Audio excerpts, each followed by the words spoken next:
ครองคุณ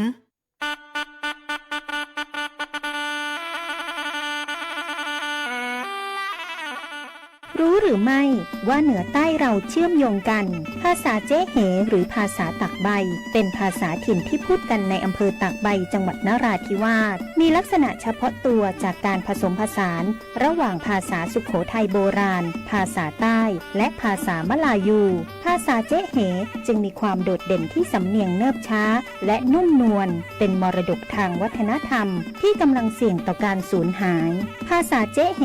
จึงสะท้อนได้ว่าแผ่นดินไทยเหนือใต้เป็นสายสัมพันธ์ที่เชื่อมโยงกันศาสนาภาษาวัฒนธรรมความรักความเข้าใจความสามัคคีและความผูกพันเป็นพื้นฐานสำคัญในการสร้างสันติสุขที่ยั่งยืนสำนักงานประชาสัมพันธ์ที่ 3 กรมประชาสัมพันธ์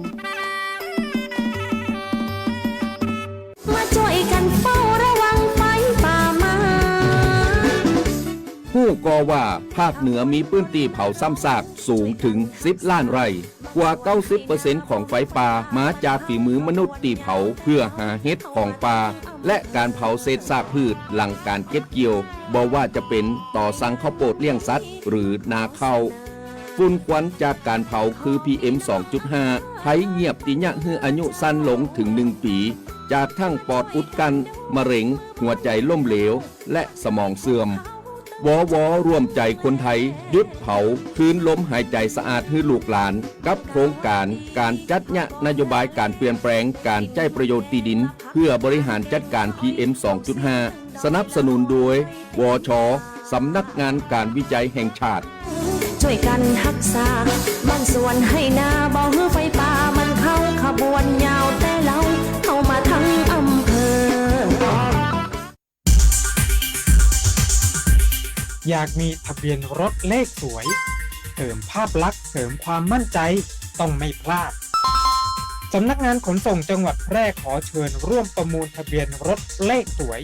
หมวดอักษรกอไก่นอนหนูกิจการก้าวหน้านำพารุ่งเรือง รายได้จากการประมูลนำเข้ากองทุนเพื่อความปลอดภัย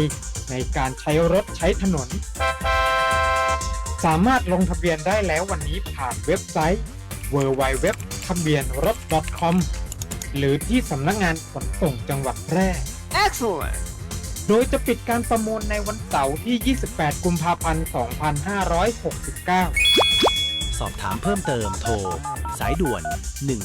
1584 หรือฝ่ายทะเบียนรถสำนักงานขนส่งจังหวัดแพร่ 063 2483 797 หรือ 054 652 540 ประมูลโปร่งใสได้เลขสวยสมคุณค่าคนแพร่ใช้ป้ายแพร่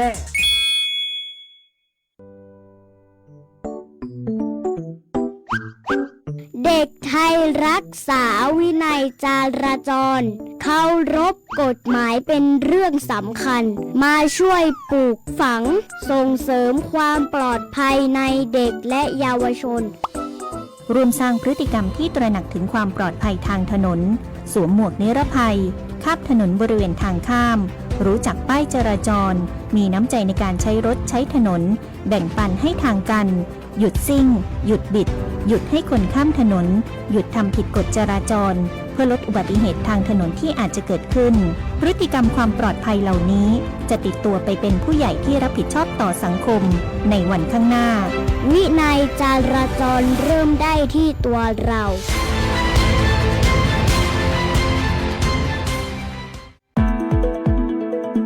ฟังข่าวฟังสวทแพร่ FM 91 MHz กรมประชาสัมพันธ์ข่าวจริงเชื่อถือได้สื่อรัฐพัฒนาคุณภาพชีวิตคนจังหวัดแพร่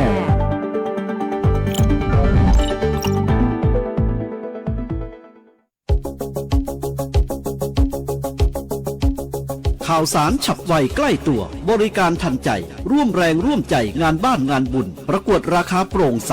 และติดตามสภาพอากาศประจำวันโดยทีมข่าวสวทแพร่ FM 91 MHz สถานีข่าวดีของประชาชนคนเมืองแพร่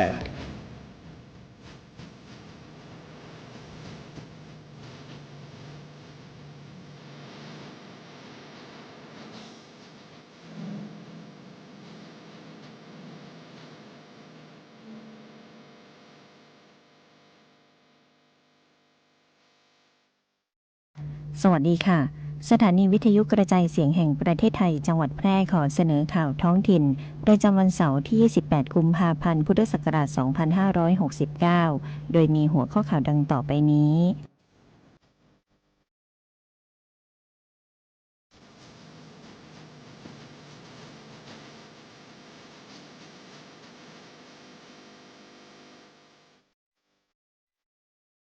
ขนส่งจังหวัดแพร่จัดประมูลทะเบียนรถเลขสวยในหมวดอักษรกอไก่นอหนูรายได้นำเข้ากองทุนเพื่อความปลอดภัยในการใช้รถใช้ถนนเกษตรจังหวัดแพร่เชิญชวนเกษตรกรผู้ปลูกพืชฤดูแล้งและพืชตระกูลถั่วขึ้นทะเบียนและปรับปรุงทะเบียนเกษตรกรจังหวัดแพร่จัดงานชมชิมช็อปโอท็อปของดี4 ภาคมหกรรมภาพพื้นเมืองของดีเมืองแพร่ครั้งที่ 11 กระตุ้นเศรษฐกิจฐานรากสร้างรายได้สู่ชุมชนจังหวัดแพร่คุมเข้มวิกฤตหมอกควันห้ามเผาในที่โล่งตั้งแต่บัดนี้จนถึง 30 เมษายน 2569 ต่อไปเป็นรายละเอียดของข่าวค่ะ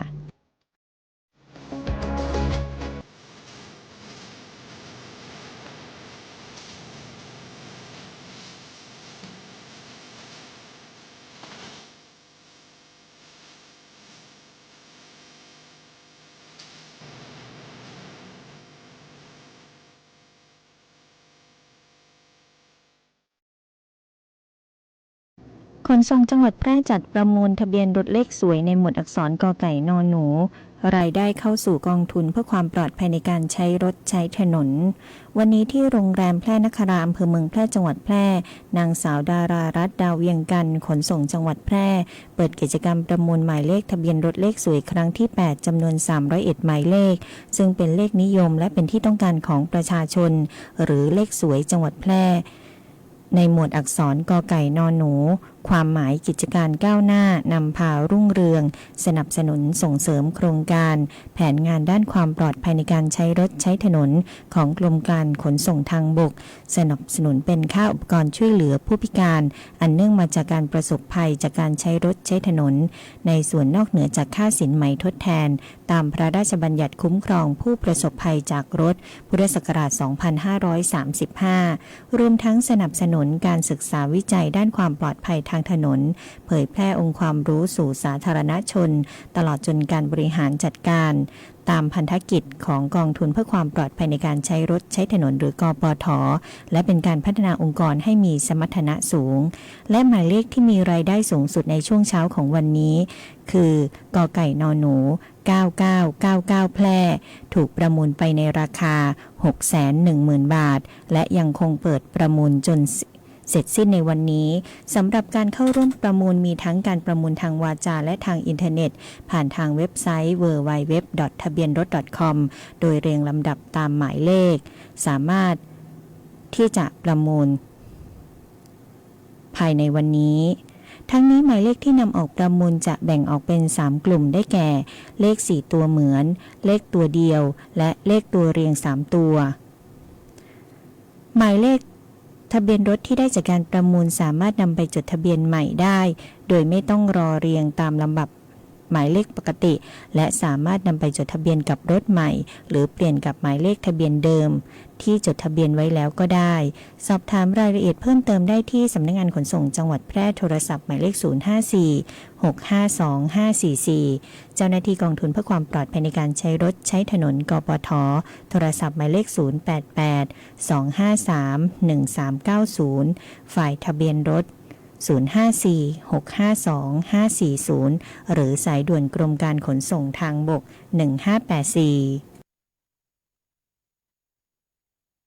เกษตรจังหวัดแพร่เชิญชวนเกษตรกรที่ปลูกพืชฤดูแล้งและพืชตระกูลถั่วขึ้นทะเบียนและปรับปรุงทะเบียนเกษตรกรปีการผลิต 2568/2569 นางสาวสร้อยเพชรตันติรัตนานนท์เกษตรจังหวัดแพร่ขอเชิญชวนให้เกษตรกรทุกคนที่ปลูกพืชฤดูแล้งและพืชตระกูลถั่วมาขึ้นทะเบียนและปรับปรุงทะเบียนเกษตรกรปีการผลิต 2568/2569 โดยเกษตรกรที่ทำการปลูกพืชฤดูแล้งและพืชตระกูลถั่วอย่าลืมมาแจ้งขึ้นทะเบียนปรับปรุง เมื่อทำการปลูกพืช15 วันโดยสามารถขึ้นทะเบียนและปรับปรุงทะเบียนเกษตรกรได้3ช่องทางได้แก่แจ้งเจ้าหน้าที่ณสำนักงานเกษตรอำเภอที่ตั้งแปลงปลูกหรือผ่านผู้นำชุมชนหรือตัวแทนอาสาสมัครเกษตรหมู่บ้านอกม.การดำเนินการด้วยตนเองผ่านแอปพลิเคชัน Farmbook สำหรับเกษตรกรรายเดิมดำเนินการด้วยตนเองผ่านระบบออนไลน์เครื่องมือ e-form ผ่านทางเว็บไซต์ได้ทั้งเกษตรกรรายเดิมและรายใหม่ทั้งนี้เกษตรจังหวัดแพร่ขอย้ำให้หยุดการเผาในพื้นที่การเกษตรตามประกาศของกระทรวงเกษตรและสหกรณ์ที่ห้ามเผาในพื้นที่การเกษตรทุกกรณีในระหว่างวันที่1 กุมภาพันธ์ถึง31 มีนาคม 2569หากมีประวัติในการเผาในช่วงเวลาดังกล่าวจะไม่ได้รับสิทธิ์การเข้าร่วมโครงการสนับสนุนหรือช่วยเหลือต่างๆของกระทรวงเกษตรและสหกรณ์ทุกโครงการเป็นเวลา2 ปีตั้งแต่1 เมษายน 2569ไปจนถึง31 มีนาคม 2571ยกเว้นการช่วยเหลือเกษตรกรผู้ประสบภัยพิบัติด้านการเกษตรหากมีข้อสงสัยสอบถามเพิ่มเติมได้ที่สำนักงานเกษตรอำเภอใกล้บ้านหรือสำนักงานเกษตรจังหวัดแพร่โทรศัพท์หมายเลข054-511-214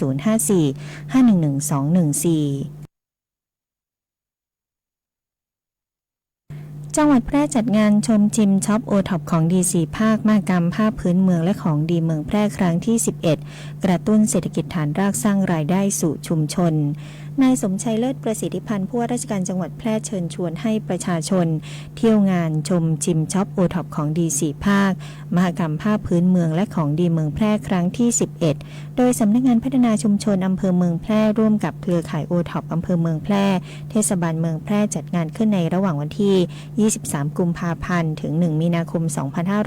2569ที่กาด3 วัยด้านหน้าศาลกลางจังหวัดแพร่อำเภอเมืองแพร่จังหวัดแพร่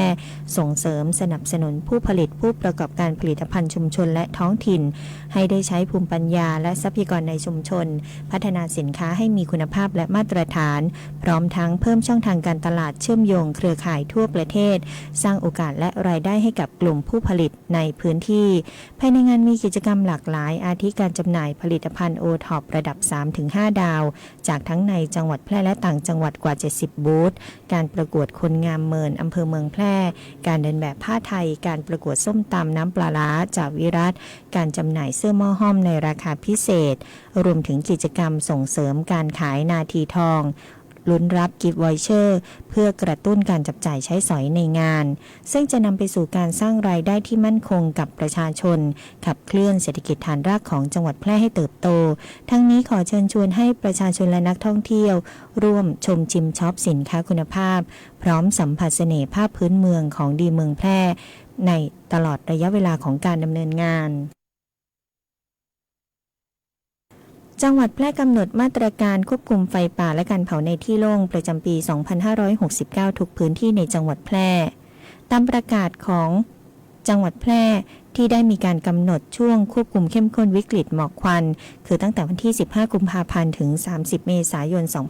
2569รวมระยะเวลา75 วันป้องกันแก้ไขปัญหาฝุ่นละอองจากไฟป่าและการเผาในที่โล่งโดยกำหนดมาตรการควบคุมการเผาเข้มงวดในทุกพื้นที่ได้แก่พื้นที่ป่าพื้นที่เกษตรกรรมพื้นที่ริมทางหลวงพื้นที่ชุมชนพื้นที่เมืองหากผู้ใดฝ่าฝืนจุดไฟเผาป่าหรือเผาในที่โล่งจะมีความผิดตามกฎหมายที่เกี่ยวข้องอาทิกฎหมายป่าไม้ป่าสงวนแห่งชาติกฎหมายอุทยานแห่งชาติ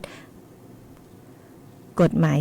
ป่าสงวนคุ้มครองสัตว์ป่ากฎหมายป้องกันบรรเทาสาธารณภัยสาธารณสุขจราจรทางบกรวมถึงข้อบัญญัติท้องถิ่นซึ่งจะมีบทกำหนดลงโทษตามกฎหมายจังหวัดแพร่จึงขอความร่วมมือประชาชนที่พบเห็นการเผาในที่โล่งสามารถแจ้งเหตุต่อหน่วยงานตามพื้นที่รับผิดชอบได้แก่พื้นที่อุทยานป่าไม้ป่าสงวนแจ้งหน่วยงานป่าไม้ในพื้นที่สายด่วนกรมป่าไม้1362กรมอุทยาน1362พื้นที่ป่าเกษตรกรรมชุมชนแจ้งกำนันผู้ใหญ่บ้านเจ้าหน้าที่ท้องถิ่นสายด่วน191เขตเทศบาลเมืองแพร่แจ้งศูนย์ปฏิบัติการฉุกเฉินเทศบาลเมืองแพร่พื้นที่ริมทางหลวงแจ้งหน่วยงานทางหลวงหรือสายด่วนทางหลวง1586ทางหลวงชนบท1146ทั้งนี้หากมีความจำเป็นต้องบริหารจัดการเชื้อเพลิงด้วยการเผาต้องขออนุญาตกำนันผู้ใหญ่บ้านในเขตปกครองและประสานหน่วยงานที่รับผิดชอบก่อนดำเนินการทุกครั้งโดยจังหวัดจะมีการพิจารณาปัจจัยด้านคุณภาพประกอบการอนุญาต ถ้าคุณกำลังถามตัวเองว่าเรียนอะไรดีที่จบแล้วมีงานทำจริงเรียนอะไรที่ต่อยอดชีวิตได้ไกลกว่าห้องเรียนหยุดคิดไว้ตรงนี้เพราะคำตอบอยู่ที่วิทยาลัยอาชีวศึกษาแพร่ที่นี่เราไม่ได้สอนแค่ให้รู้แต่สอนให้ทำเป็นทำจริงและทำได้ในโลกอาชีพเปิดรับสมัครนักศึกษาใหม่ปีการศึกษา 2569 สำหรับผู้จบม.3 ม.6 และปวช.3 ครบทุกสายที่ตลาดต้องการ ทั้งการบัญชี การตลาด การจัดการสำนักงานดิจิทัล การจัดการโลจิสติกส์และซัพพลายเส้นคหกรรมศาสตร์ อาหารและโภชนาการ แฟชั่นสิ่งทอ ดิจิทัลกราฟิก วิจิตรศิลป์ การโรงแรม การท่องเที่ยว เทคโนโลยีธุรกิจดิจิทัล และเทคโนโลยีสารสนเทศ เรียนได้ตั้งแต่ปวช ปวส จนถึงระดับปริญญาตรี ระบบปกติและทวิภาคี เรียนไป ทำงานไป มีรายได้ระหว่างเรียน ที่สำคัญเรามีสถานประกอบการชั้นนำรองรับการฝึกจริง และมีทุนการศึกษาอีกมากมาย รอคุณอยู่ อยากมีอาชีพ อยากมีอนาคตที่จับต้องได้ เริ่มต้นวันนี้ที่วิทยาลัยอาชีวศึกษาแพร่ เตรียมชีวิตจริงให้พร้อมสู่โลกอาชีพ เรียนจริง ทำได้จริง มีงานรองรับ เพราะความสำเร็จที่ยิ่งใหญ่ เกิดขึ้นได้ที่วิทยาลัยอาชีวศึกษาแพร่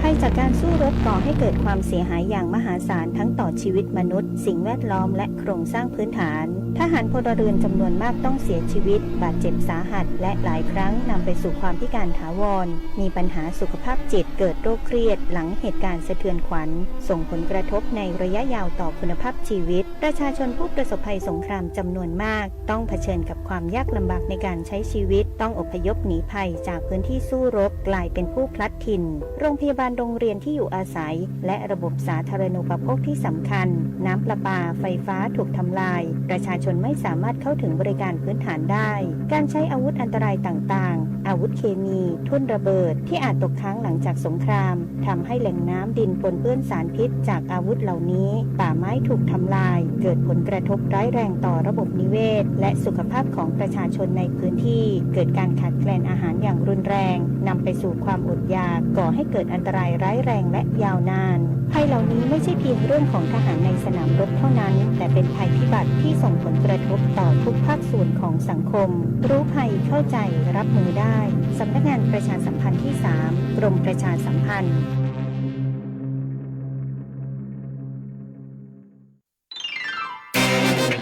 กฎหมายง่ายจังแค่ฟังก็เข้าใจโดยสำนักงานกิจการยุติธรรมตอนทำเว็บลามก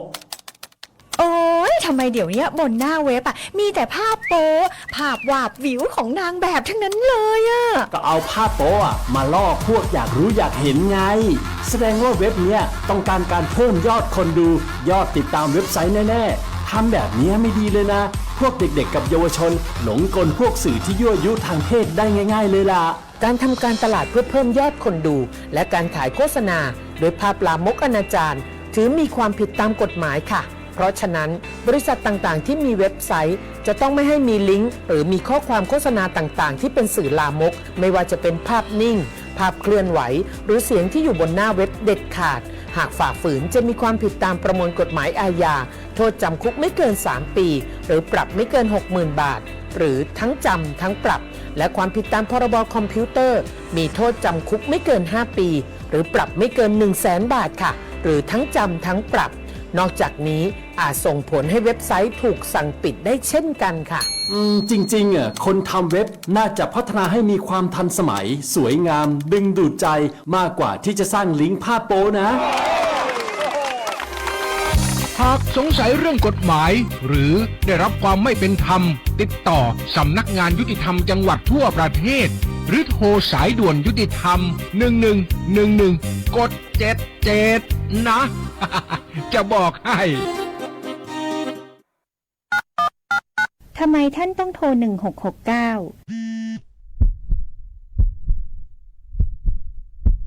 สายด่วน 1669 ให้บริการทางการแพทย์ฉุกเฉินท่านจะได้รับการดูแลที่ได้มาตรฐานเพราะระบบบริการด้านการแพทย์ฉุกเฉินผ่านสายด่วน 1669 นั้นมีเครื่องมืออุปกรณ์ทางการแพทย์ในรถพร้อมกับเจ้าหน้าที่ที่มีความเชี่ยวชาญทำให้ผู้ป่วยลดการบาดเจ็บซ้ำได้และส่งผู้ป่วยไปรักษาต่อในโรงพยาบาลที่อยู่ใกล้ที่สุดแต่อย่าลืมนะคะเจ็บป่วยฉุกเฉินโทร 1669 ให้บริการฟรีไม่คิดค่าใช้จ่ายใดๆตลอด 24 ชั่วโมงโทรฟรีแต่อย่าโทรเล่นเพราะมีผู้ป่วยจำนวนมากที่รอคอยความช่วยเหลืออยู่ด้วยความห่วงใยจากองค์การบริหารส่วนจังหวัดแพร่มาติดตามพยากรณ์อากาศจากสถานีอุตุนิยมวิทยาแพร่ประจำวันเสาร์ที่ 28 กุมภาพันธ์ พุทธศักราช 2569 ในช่วงวันที่ 3-6 มีนาคม 2569 บริเวณประเทศไทยตอนบนจะมีพายุฤดูร้อนเกิดขึ้นโดยเริ่มจากภาคตะวันออกเฉียงเหนือก่อนส่วนภาคตะวันออกภาคกลางกรุงเทพมหานครปริมณฑลภาคเหนือจะได้รับผลกระทบในระยะต่อไปโดยจะมีลักษณะของพายุฝนฟ้าคะนองลมกระโชกแรงและมีลูกเห็บตกและฝนตกหนักบางแห่ง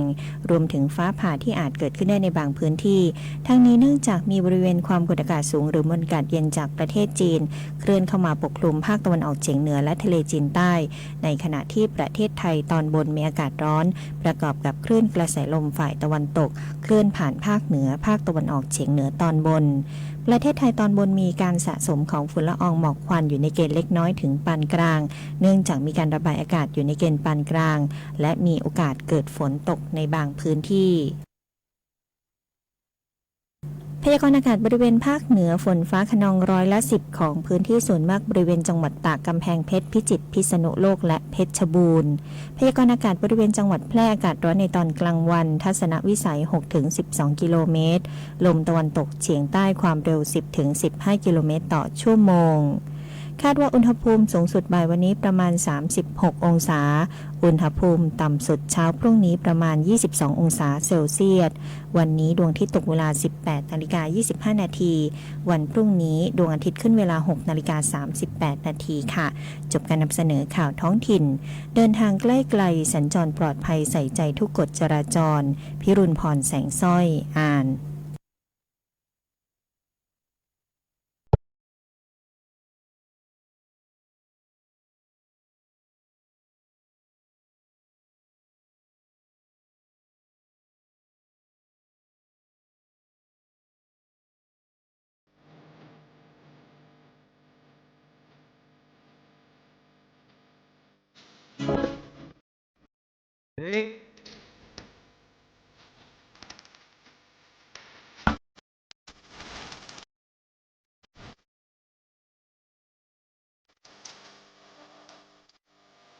เก้ายางแก่สุดโทรมเสียหายผู้ผลผลิตน้อยการยางแห่งประเทศไทยสนับสนุนปลูกแตนด้วยยางพันธุ์ดีไร่ละ 20,000 บาทและปลูกแตนด้วยพืชอื่นไร่ละ 12,000 บาทแค่เป็นเกษตรกรปีขึ้นทะเบียนกับกยท.มีส่วนบนพื้นที่ดินถูกกฎหมายเก้ายางอายุเกิน25 ปียื่นกำขอได้ตามสิทธิ์เลือกรูปแบบปลูกแตนทั้งปลูกยางพันธุ์ดีไม่ยืนต้นเศรษฐกิจหรือสวนยางยั่งยืนมีเงินทุนพร้อมช่วยเหลือติดต่อได้ที่054 069 605การยางแห่งประเทศไทยจังหวัดแพร่